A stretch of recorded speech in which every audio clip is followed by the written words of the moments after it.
12-year-old takes her own life after failing exams. Parents' disappointment blamed. Tragedy has rocked the quiet indigenous village of Morikobai after 12-year-old Dania Adrian allegedly ended her own life in the wake of failing her national grade 6 assessment exams. Sources close to the family claim that Dania had been severely distressed after receiving disappointing results, which reportedly triggered a harsh reaction from her parents. Overwhelmed by their disappointment and struggling with feelings of failure, the young girl is believed to have taken her own life. The Ministry of Education had released the exam results just a day before Dania was found unresponsive at her home. Neighbors say she had appeared unusually withdrawn and quiet in the days leading up to the tragedy.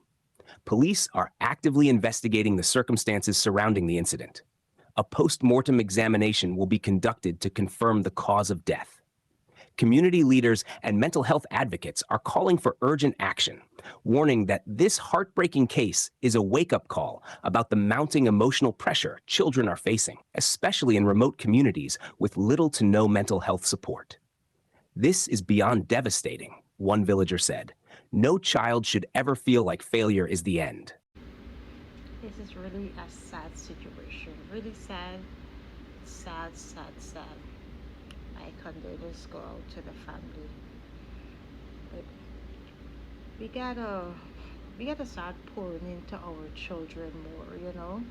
We gotta pour into them. We gotta let them know, even if they do good in an exam, it's okay. You know, you tell your children, you know, you let your kids know whether you do, you know, this good or you don't do that good, you know, I still love you the same way, you know. We gotta assure our kids, you know, we gotta pour into our children. I could say that, you know, I never care what marks my children get. You know, when I say I never care, I do my best. I will give them extra lessons. I make sure they study or whatever. But when I say I don't really care. But at the end of the day, they perform how they perform. They did the best, and I'm not gonna beat them down for doing the best. You understand? Every child um, learning level is different. You know, children learn at different stages. You know, some children faster than some children take, you know, slow to learn, and that's okay. You know, let me tell you something. I could say I'm a very slow learner. You know, and because of that, I never really follow up with education. Like, I never, you know, push with certain things because I'm like, I'm done a slow learner, you know. And but you guess what? They didn't stop me. Listen, by the age of 32, I'm the owner of my own home. You know, my success did not come because I get 101 subjects. You understand? And I understand everybody have a different area. You know, it's like I got this friend, right? Listen, she is a bad, when I say a bad ass hairdresser.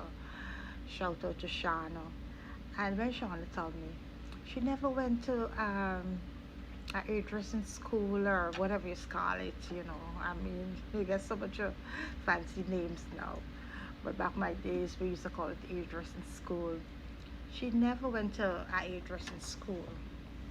You know, she got that talent from God, and she make whopping money. I, you know, back in the days, I remember when going to, you know, her salon. Listen, you're spending three, what do I say, 3, 4 hours, sometimes 7 hours at the salon. When you go there, the amount of people at that salon, you know, and it used to be funny for going to the salon, you know. As I always just say, the good, the bad, and ugly used to meet up at the salon. You can find lawyers, you find vendors, you can find nurses, you can find police. Like it's every anybody, you know, would be there. They get a different vibes, and she be vibing. But with all the saying, it's just to say that she making money, whopping money. Yes, and not on a subject, it's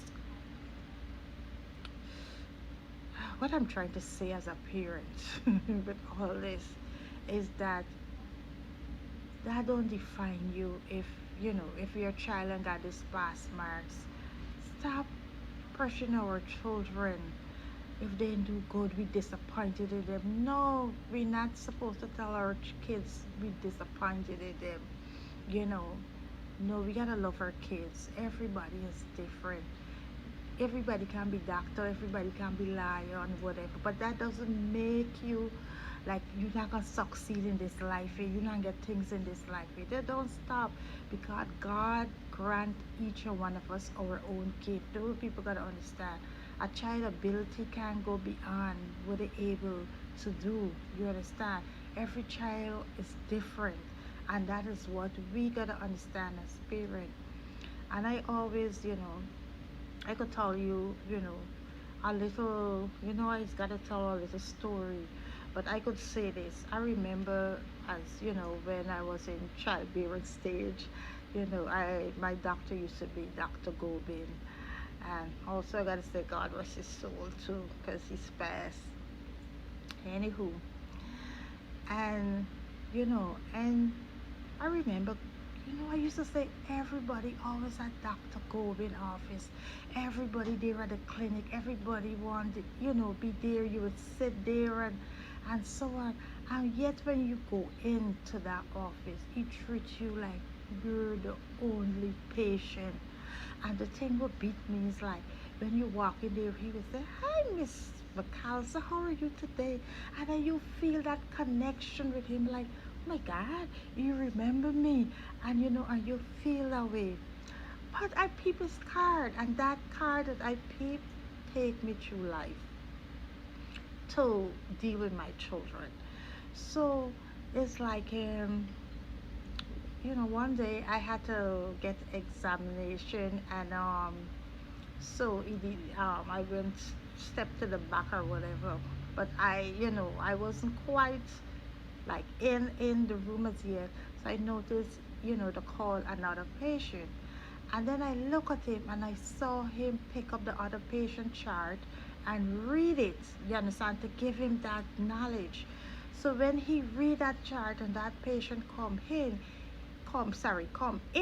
he able to connect with that person. Oh, how is how is that? It's like, okay, it's like when I walk in, when I had my second child, and I walk in, he was like, how is the first baby, whatever, and I was like, he remember all this.